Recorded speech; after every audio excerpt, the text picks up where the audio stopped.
right, we're back. Week 3 in Pioneers. Week 1, we talked about Moses. Week 2, we talked about one of my personal favorites, David. And today, we're talking about one of the GOATs, Deborah. Deborah.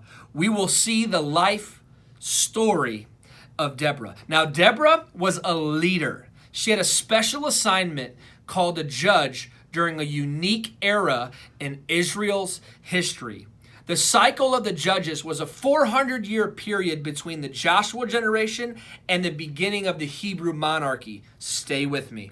Judges were appointed by God to deliver, maintain order, defeat the captors, and release people from bondage. Here we see Deborah, a judge, doing all of these things. And it sounds like the work of Jesus. Judges were also military and political leaders. God worked through them to steer Israel into repentance and reconciliation. See, Deborah was one of the 12 judges mentioned in the book of Judges, and that's where we're going to be today, in the book of Judges. When she would rise to power, Israel had spiritually relapsed, and they returned to a pattern and a culture of compromise. Influenced by paganism, they were drawn away from God into the world's allure. That's what happened. These guys were struggling. They relapsed. They started worshiping other gods. And here comes Deborah. All right? Judges chapter 4, verses 1 through 5. This is what it said. When Ehud was dead, the children of Israel again did evil in the sight of the Lord. See, they're doing evil again. So the Lord sold them into the hand of Jabin, king of Canaan, who reigned in Hazor. The commander of his army was Sisera, who dwelt in Harosheth Haggim. I'm not a great reader. Long words, bear with me. And the children of Israel cried out to the Lord, for Jabin had 900 chariots of iron, and for 20 years he had harshly oppressed the children of Israel. Sounds like a nice guy. Now Deborah, a prophetess, the wife of Lapidoth, was judging Israel at that time, and she would sit under the palm tree of Deborah between Ramah and Bethel and the mountains of Ephraim. And the children of Israel came up to her for judgment. See, Israel was being oppressed by King Jabin of Canaan, assisted by Sisera, the commander of his armed forces. So we're going to talk about Deborah here. We're going to learn a couple of things. And first, we're going to look at this, her life of leadership. Her life of leadership. In her first year as a judge, Deborah would lead her nation to defeat King Jabin and Sisera. Here we would see 40 years of peace and progress that followed. So once she defeated them, we see 40 years of peace and progress. Talk about leadership. Talk about that. I mean, Deborah was solid. She was a studette. She was a prophetess. Like, let's go. She was killing it. And Judges 5, the next book we read in Judges, is known as the Song of Deborah. It's a victory song telling the story of a battle over the Canaanites. So here we go. Judges 5, the first 2 verses. Then Deborah and Barak, the son of Abinoam, sang on that day, saying, when leaders lead in Israel, when the people willingly offer themselves, bless the Lord. I love that. Bless the Lord. Listen, when leaders lead, the world can change. When leaders lead, the world can change. We can learn from Deborah. When we lead, the world around us can change. Nothing happens until leaders lead. Everything rises and falls on leadership. If Deborah wasn't able to step up and handle that and defeat the king, they'd be in trouble. But she stepped up, and as a result, we were able to see victory. 40 years of greatness after that. We also learned that leaders aren't born, leaders are made. They're not born. They're made. Deborah means bee, like the honeybee. The wife of Lapidoth, which is her husband, means torches or lamps.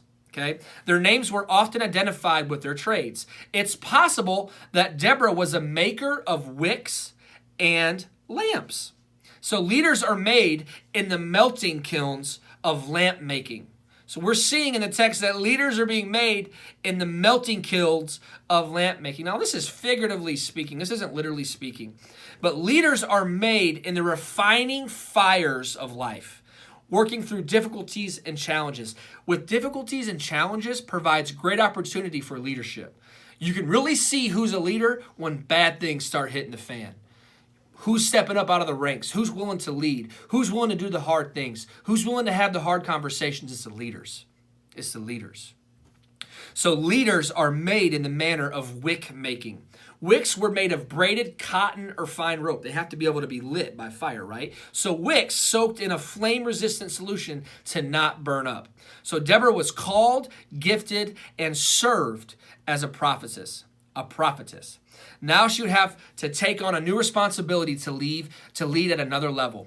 And let's move beyond just being people with opinions and become leaders who make a difference. It's one thing to have opinions, it's another thing to make a difference. So choose to be a leader like Deborah, who didn't just have opinions, she did something about it. She made a difference. She defeated a king, and 40 years of progress followed. So understand, we've got to be people who make a difference, not just vocalize our opinions. Okay?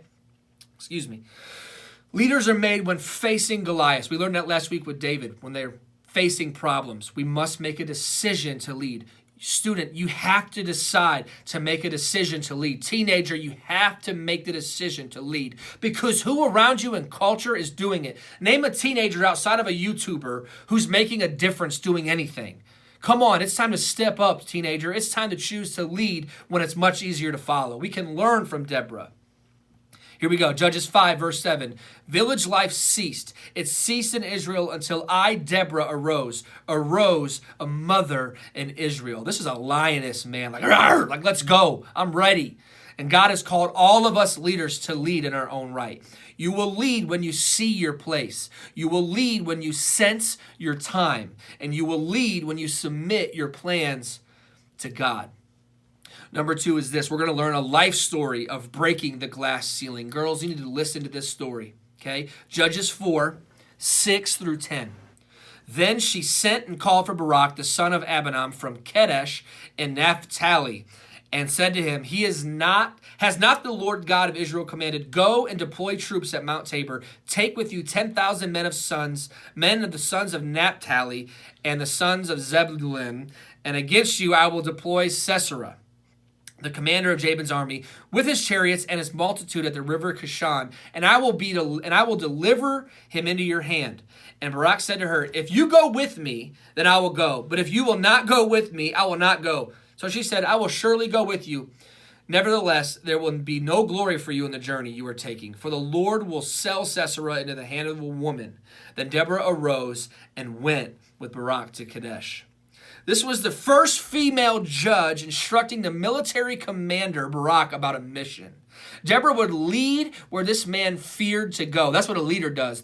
The leader goes where people fear to go and says, follow me.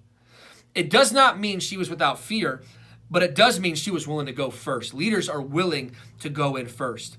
Think of the glass ceiling in our country, in the world, and the church. For women, this whole idea of equal job opportunities and incomes and roles in the home. See, women have been raised as second-class citizens during many times in history. And even today in places around the world, we're still fighting for their rights. We're still fighting for the right pay. We're still fighting for their place in society. But listen, girls, especially you need to listen to this.